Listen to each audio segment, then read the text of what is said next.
How's your investing game? Good evening, America, and welcome back to another episode of Silver Dad Knows. Remember, always live with no edits. If this is your first time here, hit that subscribe button now, as you're going to like what I'm about to say. So, just to begin this evening, folks, I am presenting to you right here a super cool piece. And of course, if you did not know what you were looking at, many would interpret this to be some sort of night.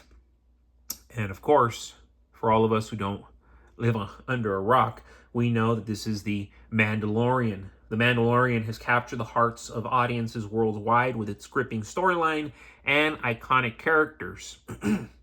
Celebrating this beloved series, these coins boast an extremely limited worldwide mintage of just 25,000 pieces. And again, that actually is very limited because you have all these Star Wars people who just, adore Star Wars. And they're going to buy these products, not necessarily because it's silver, but because it's Star Wars.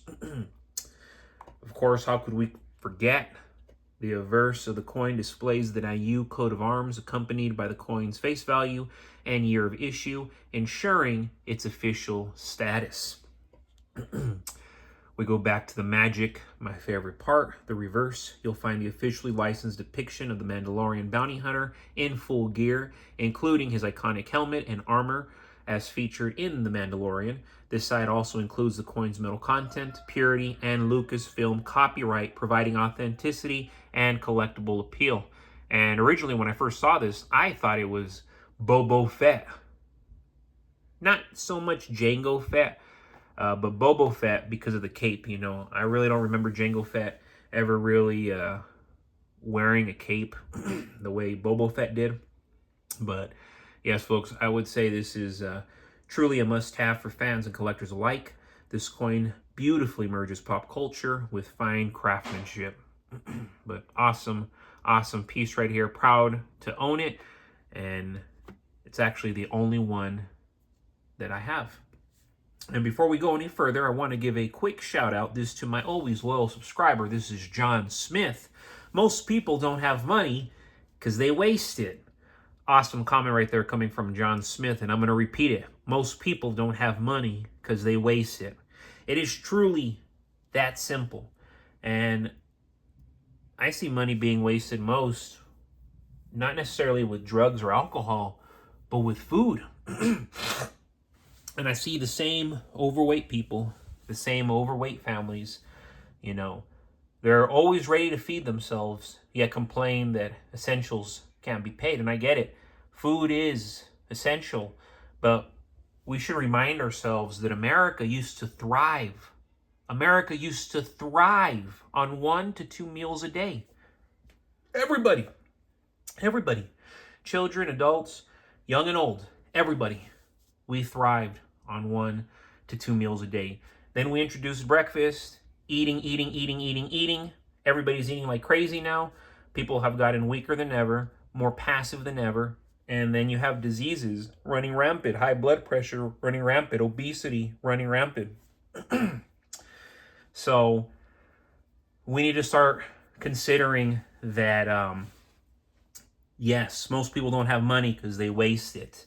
And there's a lot of ways to waste money, but people don't pay attention, most certainly, to what they're putting in their bodies, which is the food. So I get it. You don't drink, you don't smoke, but you have Starbucks often. You eat McDonald's often. You have donuts often. You have fast food regularly. You eat carbs regularly. To my understanding, it is the carb diet that is the main culprit now for so many Americans, so many people here in the West, suffering from dementia early on. Oh, well, they never drank. They never smoked. Well, yeah, but when you're not working out, combined with a poor diet, a bread diet, a carb diet, what do you expect to happen? It's like the saying goes, when you don't use it, you lose it. You don't use your mind, you don't lose your body, you will lose it. And that's why I remind myself of this, because I've seen close people who I've loved and cherished who have passed away because they didn't take care of themselves. They didn't read every day. They didn't write every day. They didn't exercise every day. They didn't have the best diet. And then You pile that on to all the chemicals that we're exposed to unwillingly, daily here in America, depending on where you live. We're breathing in all these toxins daily, unwillingly, because we just go out in public. We don't know what we're breathing in, and it's not good stuff. And, going back to the title of this episode, folks, in a world shifting faster than most people realize, physical silver has become the bridge between the system we live in and the system that is coming. The 21st century economy is being rebuilt in real time. Debt heavy, digital, unstable, and increasingly detached from anything tangible. That's the whole point. You will own nothing and you'll be happy. When paper promises and fiat currencies wobble, people instinctively search for something real. That's why silver, a metal with thousands of years of monetary history, has emerged as a bridge that carries you safely from a fragile present into a more decentralized, commodity-backed future, which you better believe that's what the global elites are pushing for. They understand that though the digital will keep the masses enslaved, it's going to be the physical that's going to set the leadership and the few free. The digital is going to keep the masses enslaved, but the physical, the gold, the silver, the property, it's going to set the few and the elite free. As governments dilute their currencies through endless money printing, the purchasing power of dollars steadily, and I'm not even going to say steadily anymore, it's quickly eroding. You see it every time groceries go up, rent jumps, or insurance renews at a higher rate. And it's not just rent, it's mortgages as well. Every year, everybody's mortgages is increasing because of the taxes. Most people remain trapped on that sinking ship, blindly trusting a financial system that no longer rewards savers. Silver, on the other hand, is your exit ramp, an asset outside the banking system that protects your time and your labor from inflation. It acts like a financial anchor in an ocean of volatility, keeping your wealth steady while paper assets swing wildly. And it's so unfortunate, but everything about this market is volatile. Everything in this market is volatile. But funny how silver is not volatile, gold is not volatile. It's simply being a mirror image to the dollar going to crap. That's what's happening. And I remind you, silver isn't only a defensive play, it's offensive power as well. And I would tell you, its offensive power is even greater than its defense. As the world transitions into a tech-driven, electrified economy, demand for silver is exploding. Solar, EVs, electronics, medical tech, silver is at the center of all of it. And here's the kicker. The world is consuming more silver than it produces. That structural deficit is widening every year, setting up a supply crunch that will redefine the metal's value.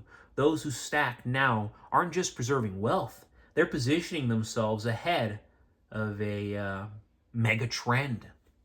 Physical silver is also the most accessible bridge for everyday people. You don't need Wall Street, brokers, or permission from anyone. You can build a stack 1 ounce at a time, privately, simply, and consistently. Every ounce becomes a piece of financial insulation, separating you from the chaos of the existing system and preparing you for the one being born. That's part of what makes silver unique. It's both hedge and a tool for independence. In a crisis-driven world, excuse me, it's been happening more and more. Yes, in a crisis-driven world, bank failures, digital currency rollouts, geopolitical tension, and runaway debt, silver becomes more than an investment. It becomes insurance. It becomes barter. It becomes security. Paper assets can vanish, but physical metal in your hand is final settlement. It doesn't default. It doesn't crash to zero, and it doesn't require internet access to prove value. When the next economy fully emerges, more physical, more decentralized, more commodity grounded, Those who stack silver will have the bridge already built, while others scramble to adjust.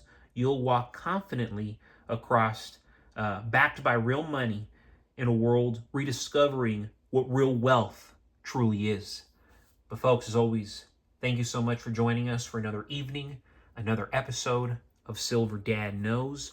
God bless you, God bless your household, and God bless America.